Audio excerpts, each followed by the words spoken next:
Hi guys, welcome back to my YouTube channel. So yun guys, ngayong araw meron naman tayong panibagong kaalaman. At ito ay naisipan kong gawa ng video at i-share sa inyo. Sana panoorin itong video na to guys, dahil napakalaking tulong ito para sa lahat ng mga drivers katulad ko. At ganoon na rin sa mga nagmamayari ng sasakyan.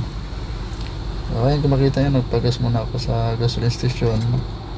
Kasi nga ipapa-emission ko itong unit na to.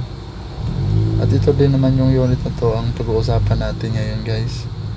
Napakalaking bagay ito para sa inyong lahat. Kaya sana panoorin itong video na to. At suportahan nyo rin guys yung YouTube channel ko. Pagkatapos nyo mapanood itong video na to, alam ko na magkakaroon kayo ng kaalaman. Napakalaking tulong ito para sa inyong lahat.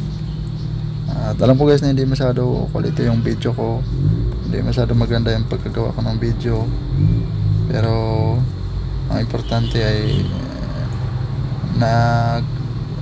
ituro ko sa inyo at naintindihan nyo kung ano yung ibig ko sabihin. So yun nga guys, itong sasakyan na to ay sira yung kanyang water pump. So dahil nga ipapa-emission namin to, kailangan kaya kahit sira, tumatagas, pinatakbo ko pa rin. Pero yung ginawa namin guys ay tinanggalan namin ng radiator cap, yung takip ng radiator niya. At nagbaon na rin ako ng tubig. At yung ginawa ko lang ay pinapakiramdaman yung temperature gauge niya kung umaakyat ba o hindi. At higit sa lahat guys, huwag natin biritin. Kapag may mga problema ang sasakyan natin, ang mga ganong problema, pwede pa rin natin yan guys patakbuhin. Magbaon lang tayo ng tubig at pakiramdaman natin kung tumataas yung temperature. At higit sa lahat, huwag natin biritin. Yung tipong patakbuhin lang natin siya na kung pwede lang huwag natin apakan yung accelerator, gagawin natin. Pero hindi naman ganon. Kahit paano, apakan pa rin natin. Kahit pa dahan-dahan lang. So yun guys, kahit saan kayo banda maaberya, kahit saan kayo banda maabutan ng ganitong problema, pwede nyo pa rin yan patrabilin hanggat makarating kayo sa inyong paroroonan.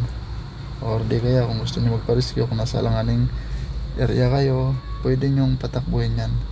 So ayun, kung makita nyo yung temperature gauge nyo, halos magkakalahati.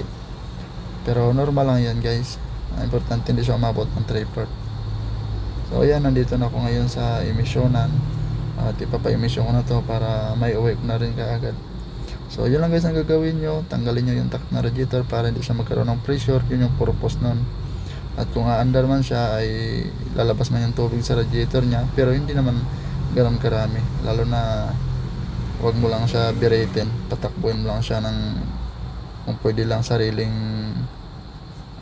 ideal ya lang yung magpapatakbo sa kanya.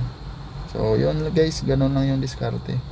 So yan pala yung unit ko, Isuzu Elf 4GG ito. So yan talagang sakit niyan. Minsan hard starting, minsan naman overheating. Nag-overheat lang naman yan guys kapag pabayaan yung makina. Basta alaga lang, hindi yan mag-overheat. So yun lang guys, thanks for watching.